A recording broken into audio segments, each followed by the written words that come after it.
Salut à tous et bienvenue dans cette vidéo. Et aujourd'hui on va s'intéresser à ceci. Alors c'est un PC portable Asus S500. C'est le PC portable de ma petite cousine. Voilà, et donc si elle me l'a amené, forcément on sait qu'il y a un petit souci.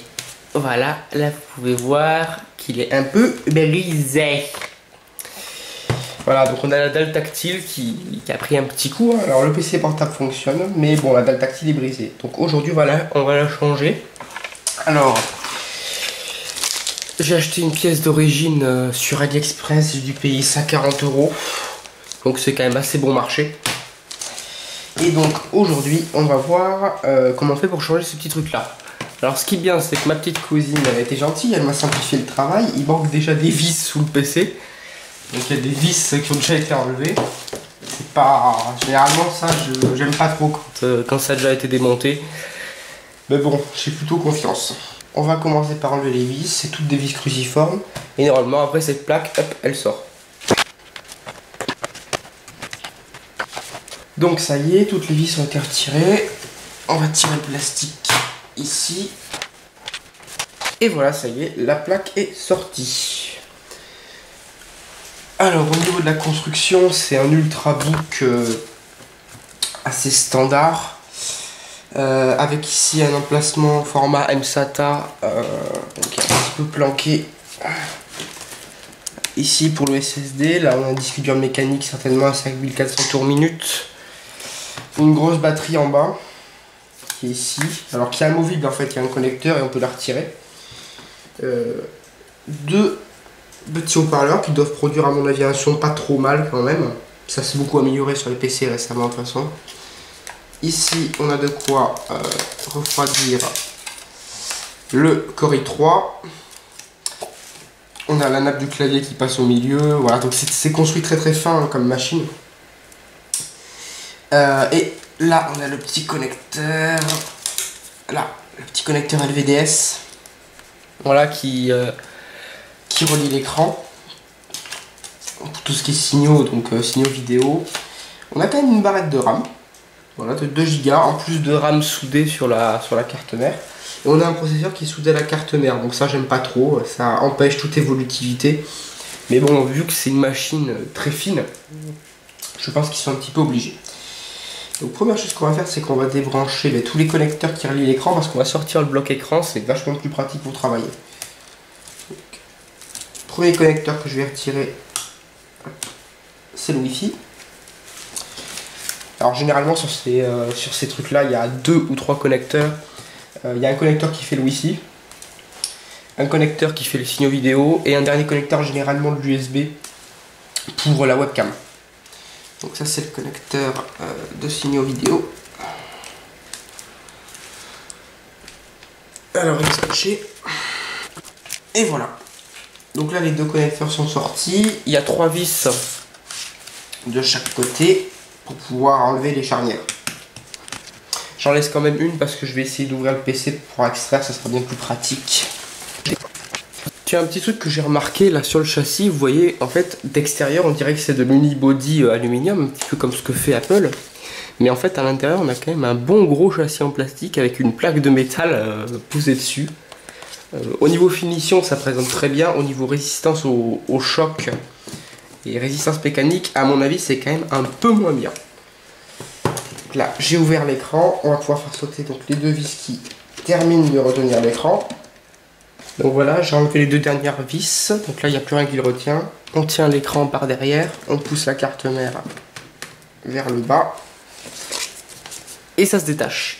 Voilà, maintenant on est devant l'écran, donc je vais juste plier cette charnière à fond en bas pour pouvoir libérer un petit espace parce qu'il y a une petite vis ici. Même chose de l'autre côté. Alors maintenant on va extraire. Alors il y a un petit autocollant en plastique en fait qui cache une vis.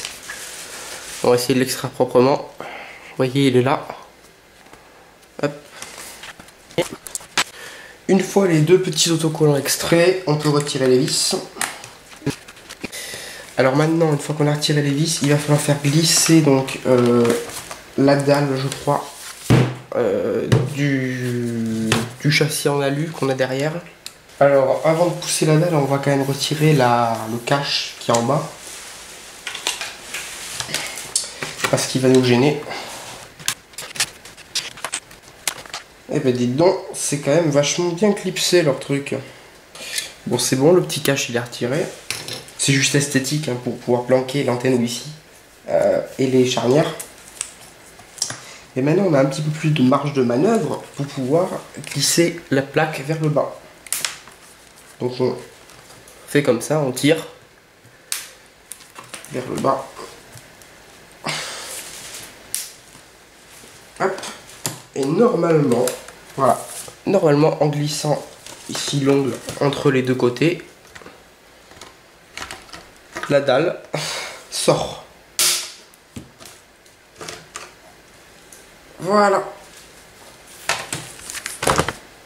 Ça y est, c'est sorti. Donc maintenant, il va falloir installer l'écran LCD sur la nouvelle dalle avec la webcam, enfin avec tous les trucs qui vont bien dessus, et réinstaller tout ça dans le berceau en alu. Alors, première chose qu'on va faire, c'est qu'on va transplanter les câbles et les accessoires sur la nouvelle dalle. Donc, en premier, on va les retirer de l'ancienne. Voilà, donc là, on a retiré tout le faisceau électrique. On va retirer donc l'écran LCD qui est maintenu, à mon avis, par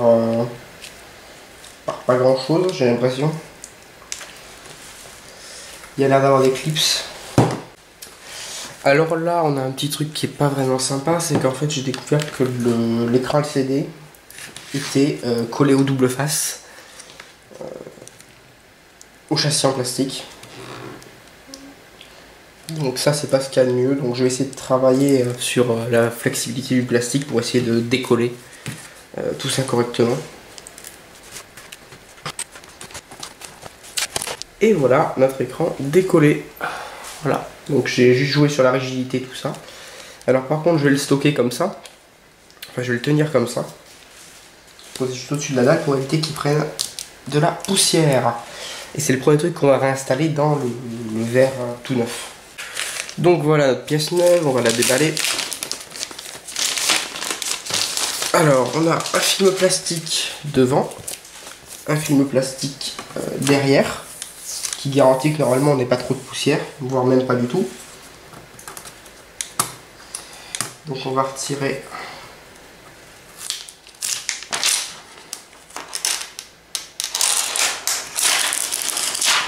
le plastique. Je vais vérifier qu'il n'y ait pas de poussière. Il n'y a pas l'air d'en avoir vachement. Je vais quand même passer un petit coup de produit à vitre. Donc je vais utiliser une petite lingette pour les lunettes, comme d'habitude. On va passer juste un tout petit coup. Hein. Et voilà. Là c'est propre. On va prendre la dalle qu'on a décollée tout à l'heure.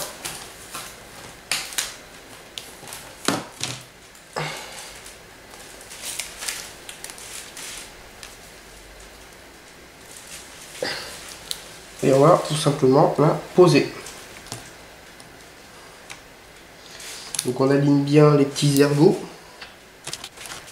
Voilà. Et on appuie juste comme ça sur les bords, histoire de faire bien le contact. Et voilà ce que ça donne.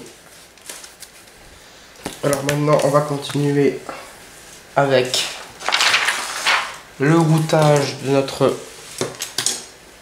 petit câble électrique. Donc je vais commencer par en haut la webcam. Voilà, ça y est, le câble est passé. On va remettre ça dans le châssis en métal. Alors pour remettre dans le châssis en métal, c'est assez facile. On prend la dalle équipée. Voilà. On essaie d'éviter que les antennes Wi-Fi se retrouvent à des endroits qu'on veut pas. On aligne le tout.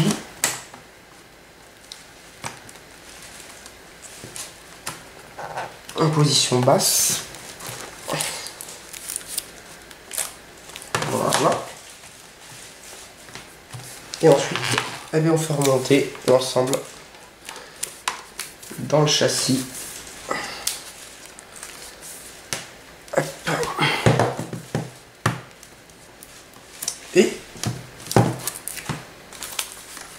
Et voilà, ça y est, c'est réassemblé. En fait, il faut juste le mettre en bas. tout en bas et le remonter d'un coup sec. Et toutes les encoches vont se mettre correctement.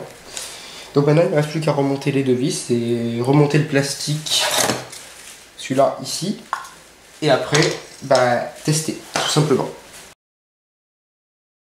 Petite correction dans la vidéo, la manière dont j'ai enlevé là ce plastique, ce petit cache, c'était pas la bonne. En fait, je me suis planté, faut pas le soulever. Je me suis fait avoir. En réalité, il fallait le faire glisser. Bon, j'ai rien abîmé, mais faites attention. Bon, mais maintenant, on va remonter cet écran là dans le châssis et on aura quasiment fini. Deuxième petite rectification sur le plateau, c'est pareil, il se glisse. Mais bon, vu qu'il était déjà à moitié pété, je me suis dit qu'il était clipsé, mais bon, c'est pas très grave de toute façon. Donc voilà, ça y est, j'ai remonté comme je pouvais avec les vis que j'avais. Hein. Enfin, j'essaie de lui en trouver. Je pense que c'est les vis standards de PC portable, je dois en avoir. J'essaierai de lui en trouver pour que ça fasse un peu plus propre.